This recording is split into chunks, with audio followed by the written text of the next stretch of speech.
Hello everyone, my name is Mutegi and this is my platform Parenting Conundrums. Today's topic is about conversation starters and more specifically family conversation starters for children and parents. Why am I saying family conversation starters? It's not that you've not been having conversations with your children. Let's get that out of the way. It's right now there's been this unrest going on in schools. And possibly your child could be coming or has already come home because of the midterm that was not scheduled. So, if your child was approached by somebody who wanted to start a fire, whether it's an adult or a peer, have you ever had a conversation like that with your child? What would happen, or how have you tried to empower your child by having a conversation of what would happen if you were bullied or you saw someone being bullied? What about who is their role model? Who do they admire? Because, ladies and gentlemen, whoever you think your child's role model is, or who you'd think your role model is not your child's role model. And do you know who they aspire to be? Because it could be a YouTuber, it could be an influencer, which is not a bad thing. It may not be the doctor that is within the family. You know how our parents would tell us about them being the first doctor or the first person to go to university and college, or to get a degree or to get a PhD. That story may not fly with the current generation, because they will start giving you statistics on successful people or rich people in the world who dropped out of school, do not have a degree, have made it through life. Why do I want you to have a conversation with your child? So that you know what is going on between their ears, in this mind, how they view life. Aside from you just seeing the grades at the end of the term or at the end of the month, this when it comes to the different projects or whatever it is, when it comes to CBC, what are these other topical issues that can be as random as the weather of Nairobi, or as random as everyone else is, as unique as they come?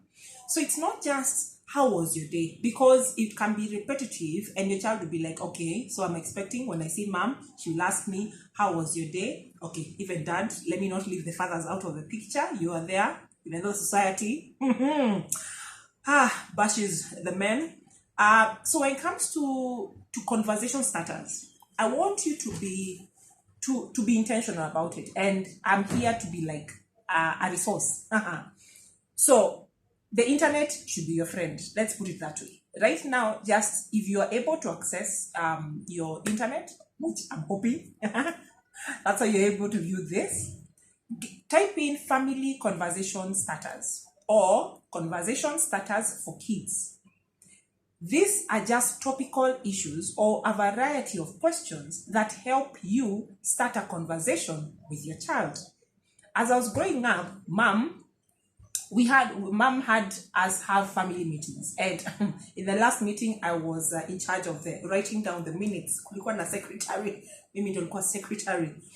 So in the family meetings there will be topical issues. I may not say what they are, and every one of us remembers it differently, but I know there were family meetings.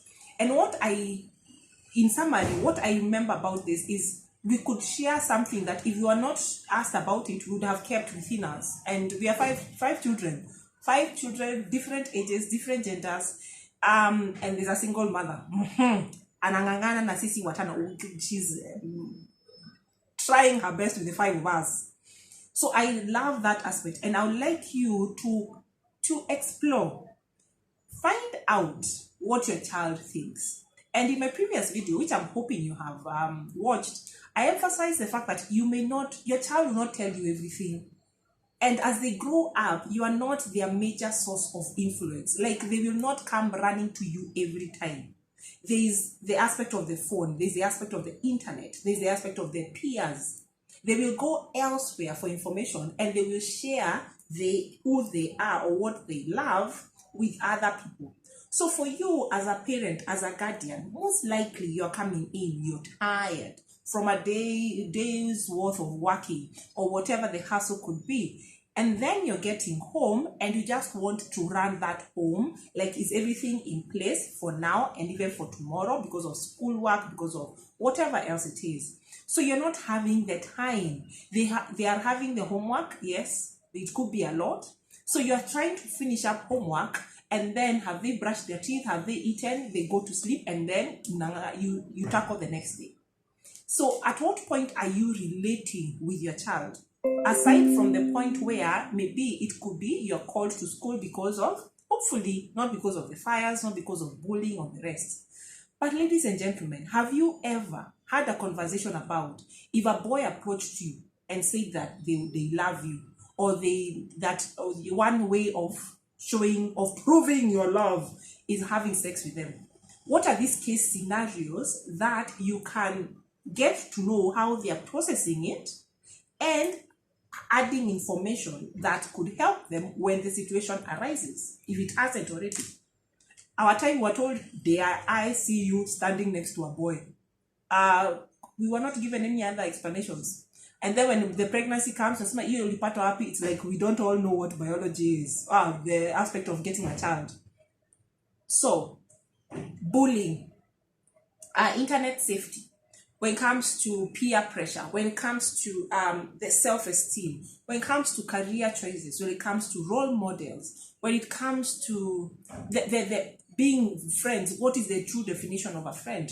Being kind online. What else? It could be so many things. Like, those scary topics. It could be also about sexuality, especially in this age where, for us, as we grow up, and I keep emphasizing, because we are the generation where we are the last generation whereby it was male, female. That was the acceptable form of relationships. But as of now, as we speak, even the movies, even the cartoons that the children are watching are emphasizing the different types of sexuality. So does your child know this, or are you waiting for them to start piercing their ears, one ear, or they wear bling bling and you're like, pass, that is a sign for, and then you start saying to make a mayor, you come and put their hands. And I'm saying this on a light note. Please don't wait for it to happen for you to start imparting knowledge on sexuality, on bullying, or whatever. One time over the weekend, when things have just cooled down, or on a scheduled day, it could be on a Friday, it could be on a Saturday, it could be on a Sunday after church, instead of going home in a relaxed state, have your conversation cards, go online, print them out, and then you have a question of, what would you do if you saw someone being bullied? What would you do? Or what is your favorite thing about school? It can be start from there. Don't go to straight heavy topics.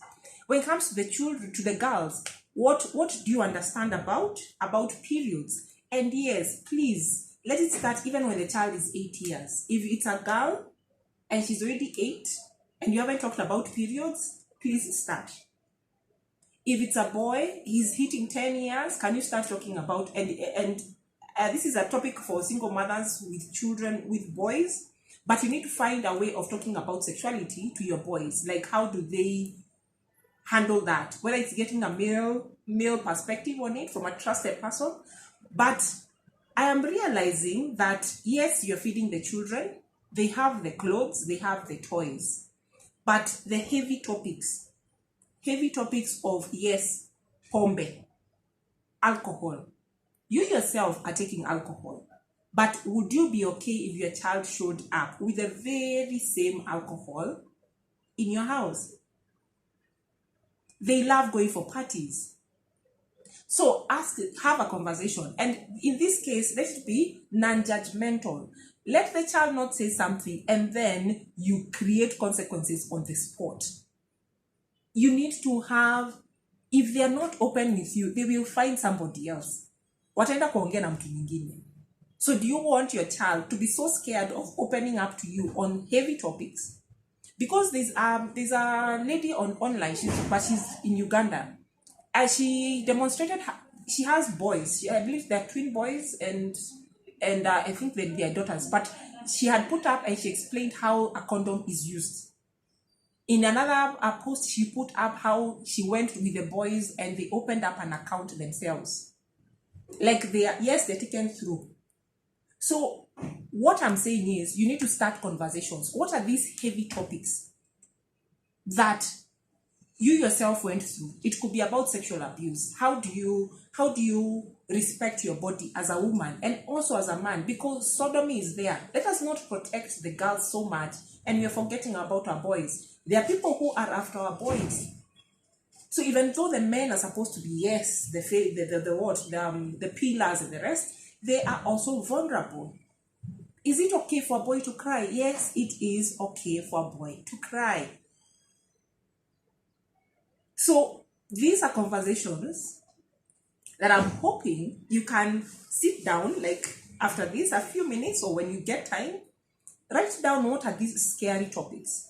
And then I may not have all the list because the internet is full of them. Just type in family conversation starters. And then you print them out or write them out because you don't have to print them out. Write them out, put them in a container, in a basket, ruffle them up, and then say, by the way, for just 15 minutes, let's all talk. And everybody shares. But even you as a parent or a guardian, as you're sharing, be careful with the content. Don't talk all about the entire process of childbirth. The child is just asking where people comes from. It's just a mother only. Don't go all technical.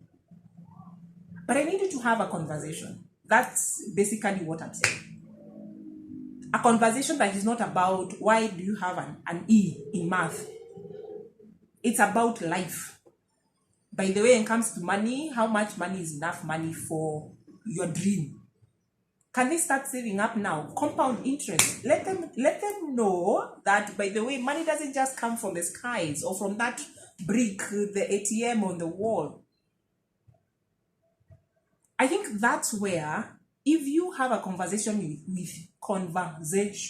with your child, they become the change agent when others are trying to push them to a direction that is not right.